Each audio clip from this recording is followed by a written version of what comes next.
I remember the way the light filtered through the curtains that morning, soft and golden, like any other day. It should have been comforting, but all I felt was the sharp ache running through my body, the heaviness in my chest that made each breath a task. I was sick, so sick I could barely lift my head from the pillow. My throat burned, my skin was clammy, and I had been coughing for days. But what hurt me more than the illness was the silence that surrounded me. The silence of a family that had long since stopped caring. From my bed, I could hear the faint sounds of life continuing in the house. The clinking of dishes, the hum of the television, my children's laughter. They weren't toddlers anymore, grown adults with lives of their own. But they still lived under my roof, benefiting from the comfort I had provided them all my life. And yet, when I called out hoarsely for a glass of water, no one came. I lay there staring at the ceiling, my voice cracking as I whispered, "Please, someone help me." But the house gave me no reply. My eldest daughter, Clara, had walked past my room earlier. I heard her heels clicking against the wooden floor, smelled the faint trace of her perfume, and when I croaked her name, she paused at the door. For a moment, I thought she would come in. I thought she would ask how I was, maybe bring me tea the way I used to when she was small. But she just sighed, muttered something about being late for her meeting, and the door shut again. My son Jacob, the youngest, was sprawled on the couch with his headphones on. I saw him once when I dragged myself to the bathroom, clutching the walls for balance. He glanced up at me, eyes blank, then back at his phone as if I were nothing more than a ghost drifting through the hallway. And then there was my wife, Elaine. Once upon a time, she was my confidant, my anchor in every storm. But over the years, something had shifted. She had grown cold, impatient, more concerned with appearances than with me. That morning, she came into the room not with concern but with irritation.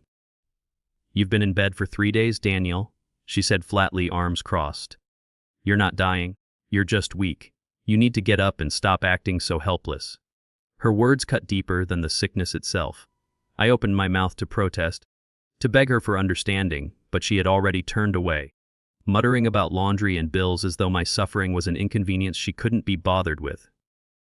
I lay back down, my body trembling. The fever made the world blur around me, but my mind was sharp enough to feel the sting of betrayal. I had worked my entire life for them. Every late night at the office, every sacrifice, every dream I buried so they could have theirs. And now, when I needed them the most, they left me to rot in silence. Tears burned my eyes, though I didn't let them fall. Pride is a stubborn thing, even in the face of despair. But inside, something hardened.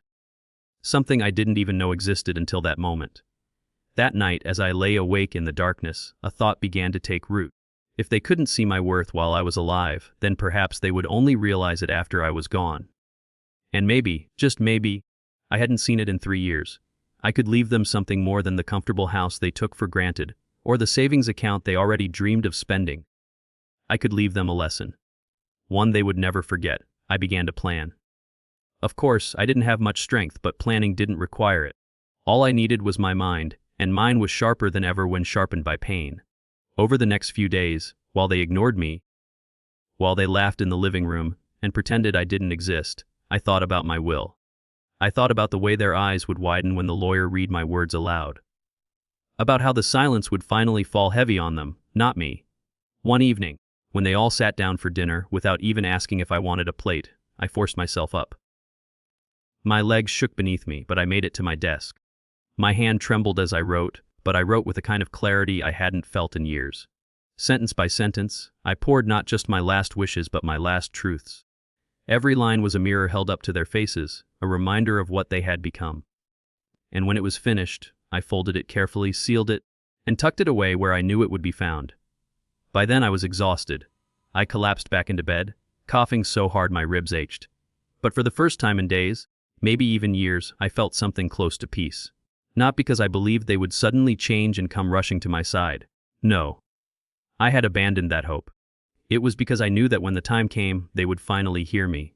Not my hoarse, ignored pleas from this sick bed, but my voice, strong and unshakable, from beyond the grave. And that voice would tell them the truth they had chosen to ignore all along. The days that followed blurred together. My sickness clung to me like a shadow, but what weighed heavier was the loneliness. I would lie in bed, listening to the hum of the world outside my door, Sometimes I heard laughter, sometimes arguments, but never concern for me. Not a single knock. Not a single question about whether I had eaten or if I was warm enough. It was strange. You think family is bound by love, that the ties of blood can't be undone. But I discovered that neglect can sever bonds just as surely as betrayal. The house was filled with people, yet I was invisible. And in that invisibility, I found a strange kind of power. They thought I was weak, forgotten, fading. They didn't realize I was watching, remembering, planning. One evening, I overheard Clara speaking to Elaine in the kitchen. Her voice was low, but the walls in this old house had always carried whispers. "Do you think he's actually that sick?" Clara asked, irritation in her tone. "I think he's milking it." Elaine replied, her voice sharp as glass. "Your father always had a flair for dramatics. He's just looking for attention." Their laughter followed, light and cruel, and I gripped the blanket tighter, my heart pounding. Attention. That's all they thought of me now. A nuisance begging for scraps of pity. Later that night, when the house was quiet, I forced myself out of bed again. The fever made me sway, the floor tilting beneath my feet, but I pressed on to my study. My desk lamp glowed dimly, casting shadows across the papers I had left there. My will was already written, but something inside me urged me to add more. More than assets, more than instructions. I needed my words to cut deeper than money ever could. So I began to write letters, one for each of them. For Clara, I wrote about the nights I stayed awake helping her with school projects, the times I sacrificed work to watch her plays. I reminded her of the teddy bear I bought with the last of my bonus one Christmas, when she thought Santa had forgotten her. And then I asked her, in plain words, why she had forgotten me. For Jacob, I wrote about our fishing trips, the long afternoons teaching him how to ride his bike.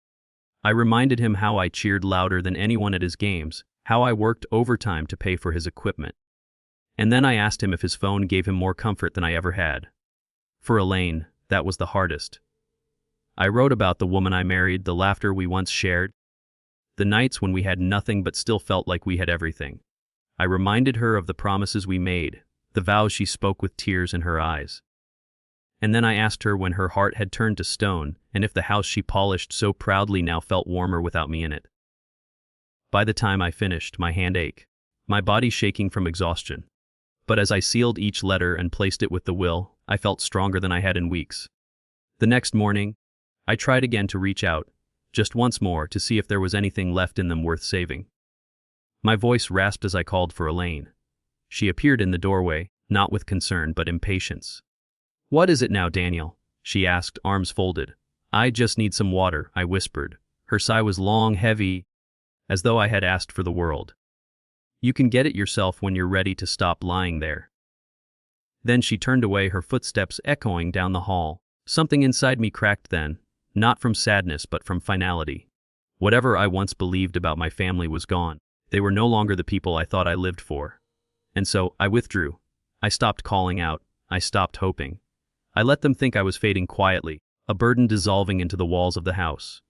All the while, the papers in my study waited, their words sharper than any knife. One afternoon, Jacob barged into my room, not to check on me, but to rummage for spare change on my dresser. He barely glanced at me. "You're still in bed?" he muttered. I stared at him, my voice low but steady. "One day, Jacob, you'll wish you had spoken to me differently." He frowned, shrugged, and left without a word. That was when I knew. The only way they would ever truly see me was in my absence. And I was ready for that. The lawyer's number was written neatly in my notebook. All that remained was to make one final call when I had the strength. My will was more than instructions. It was a revelation, a confession, and a judgment wrapped into one. And when the day came, they would sit in that office, expecting riches, expecting gratitude. Instead, they would find themselves staring into the reflection of their own cruelty, painted in my words. For the first time in weeks, I smiled. Weak, fevered, trembling. But a smile nonetheless, because the game was no longer theirs to play, it was mine. The day I finally made the call to my lawyer, Mr. Howard, the air outside was heavy with rain.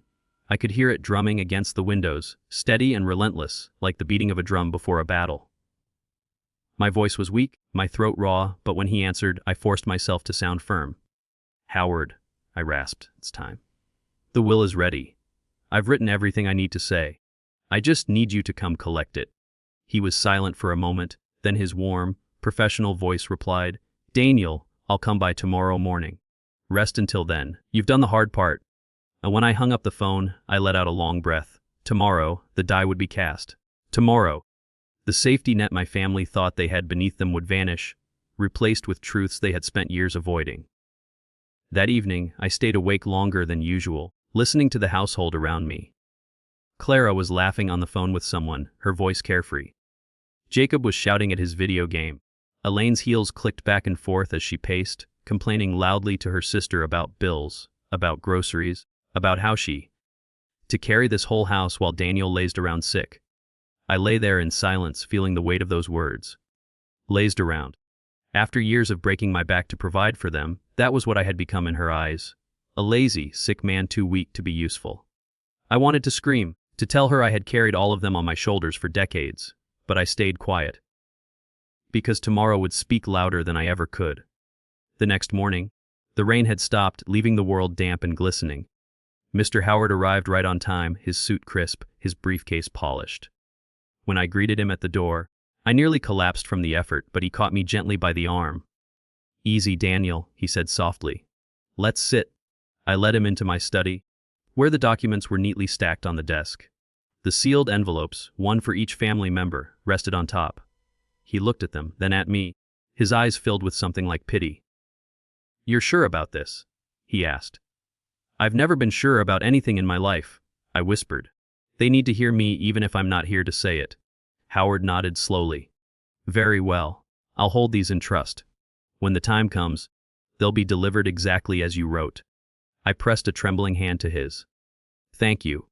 After he left, I felt drained but lighter, as if I had passed a heavy burden to someone strong enough to carry it. My body might have been failing, but my spirit was steady. For the first time, I looked at my family without anger, but with a strange kind of detachment. Clara walked past me that afternoon without a glance. Jacob yelled into his headset. Elaine criticized me for not taking out the trash. None of it stung anymore, because I knew what was coming. A few days later, my fever spiked. My body gave out more with each passing hour. I barely had the strength to move. When I called for water that evening, none of them came. I dragged myself to the sink, trembling so hard I thought I'd collapse, and drank straight from the faucet. The cold water stung my throat, but it also washed away the last shred of hope I had left for them. That night, lying in bed, I stared at the ceiling and whispered, "If this is how it ends, then so be it." And then, strangely, I dreamed. I dreamed of my younger self, healthy, strong, holding Clara's hand as she learned to walk, tossing a ball with Jacob in the backyard, laughing with Elaine on our wedding day. The dream was warm, filled with light. But when I reached for them, they turned away, leaving me standing alone. I woke up with tears on my face. My chest hurt, my breathing shallow. But alongside the pain was a grim satisfaction. The time for longing was over. The time for truth was near. The next morning, my family sat in the kitchen, chatting about mundane things. Clara's work, Jacob's friends, Elaine's never-ending complaints. I listened from the hallway, unseen, and I thought soon, you'll have nothing left to complain about.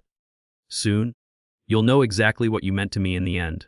I returned to bed, my body shaking with weakness. Each breath was a struggle, but my mind was sharp, clear, and unrelenting. My story was no longer one of sickness or neglect.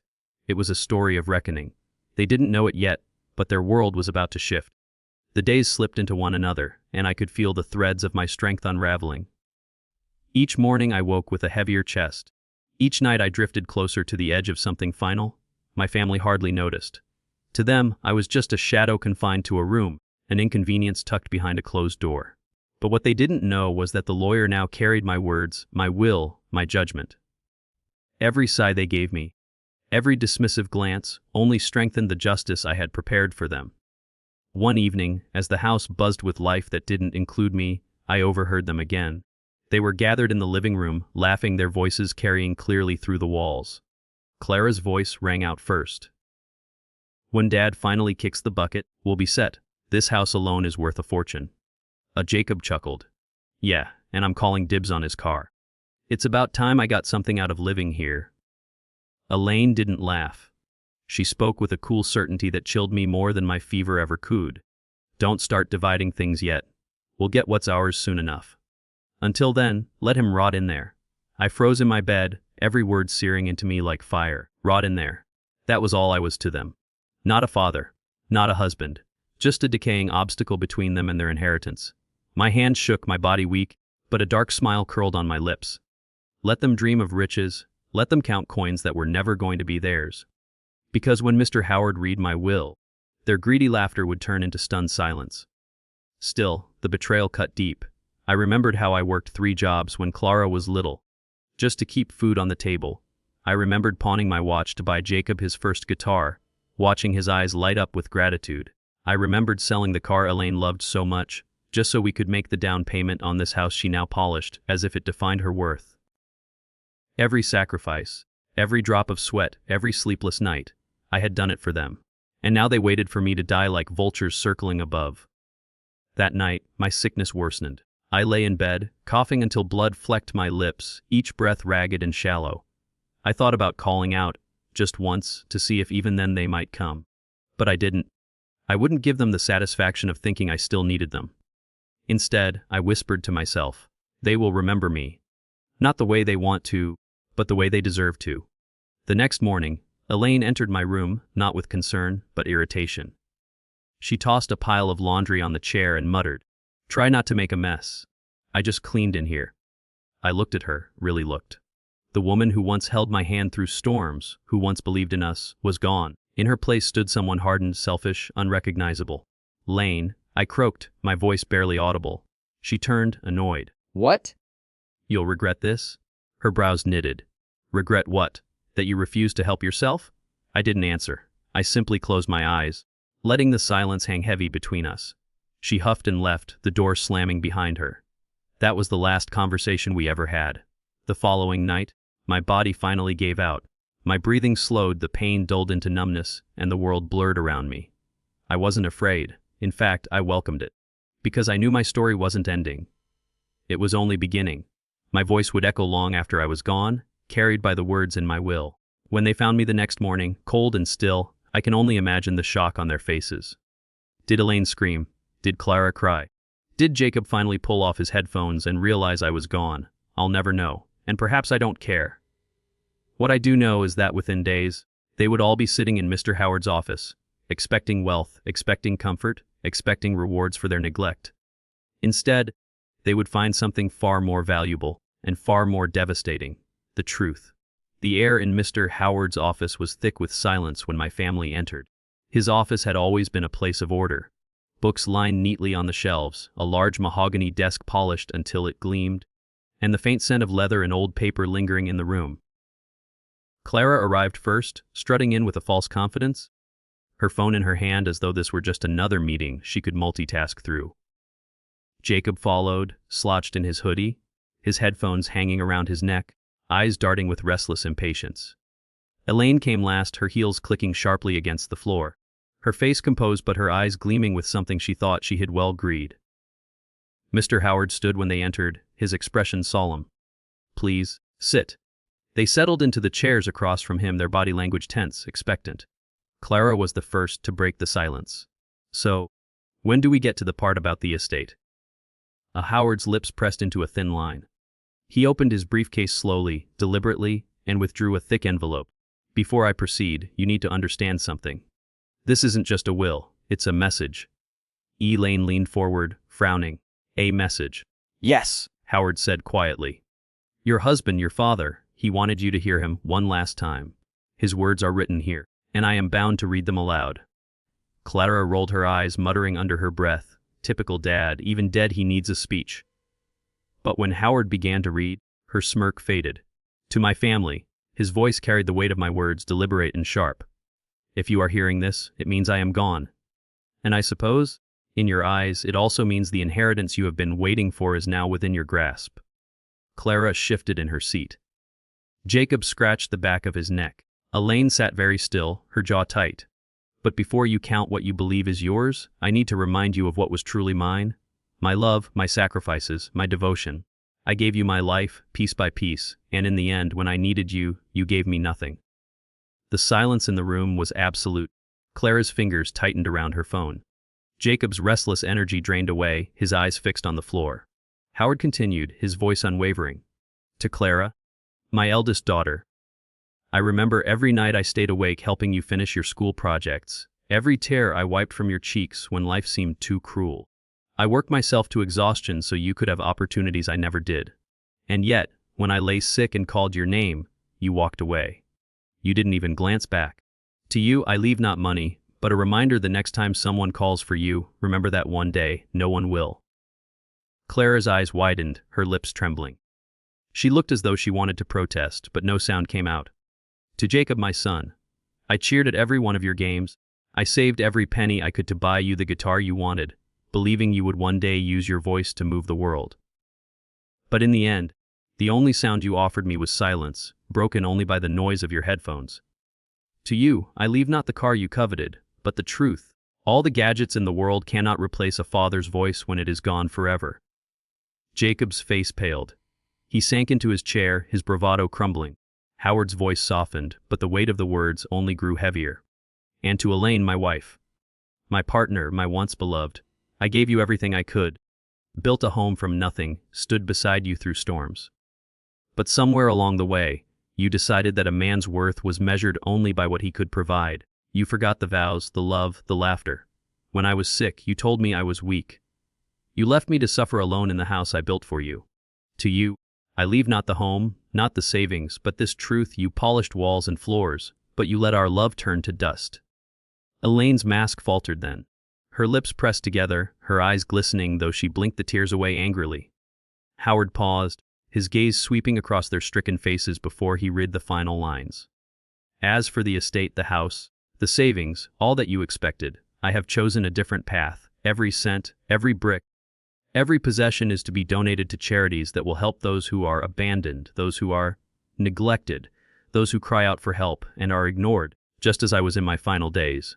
Let my legacy be kindness to strangers, since my own family had none to offer. The words fell like thunder. Clara gasped. Jacob muttered a curse under his breath. Elaine's face went pale, her hands trembling in her lap. Howard folded the letter carefully and placed it on the desk. That is the will of Daniel Whitmore. It is final. For a long moment no one spoke. The silence was thicker than stone, heavy with regret, shame and rage.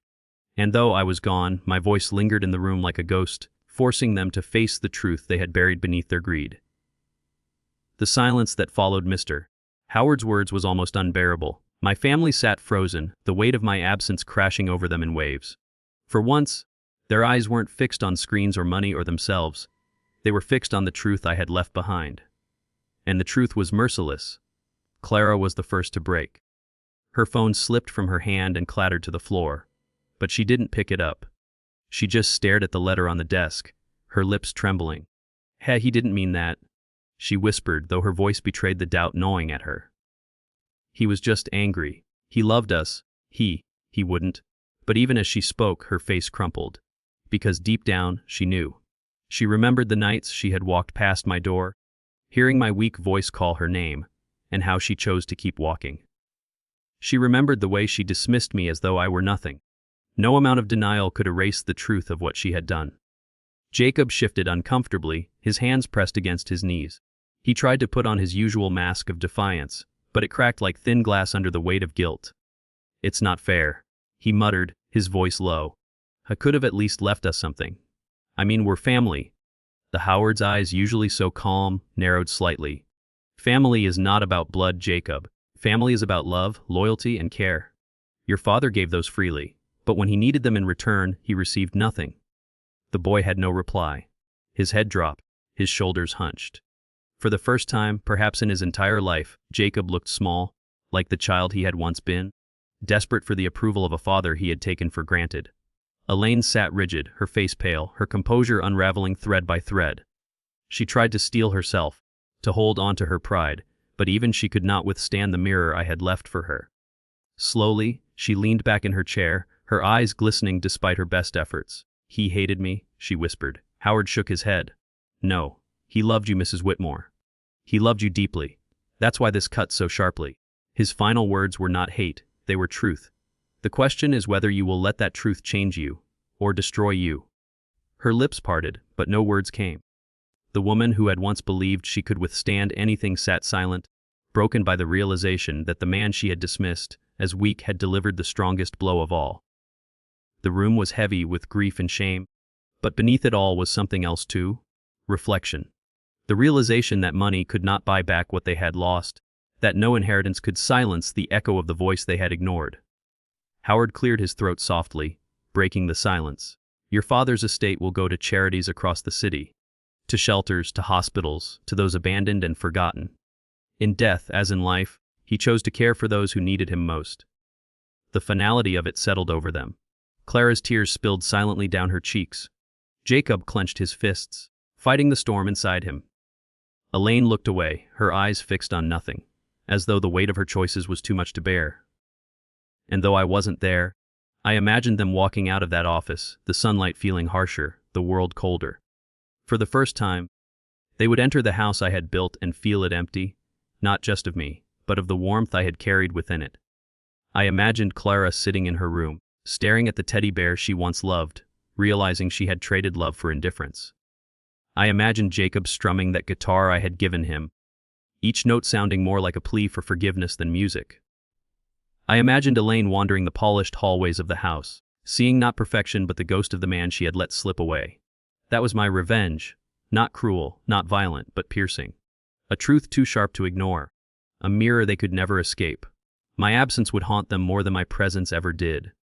And perhaps, just perhaps, my words would change them. Perhaps Clara would remember to stop when someone called her name. Perhaps Jacob would finally hear more than the static in his headphones.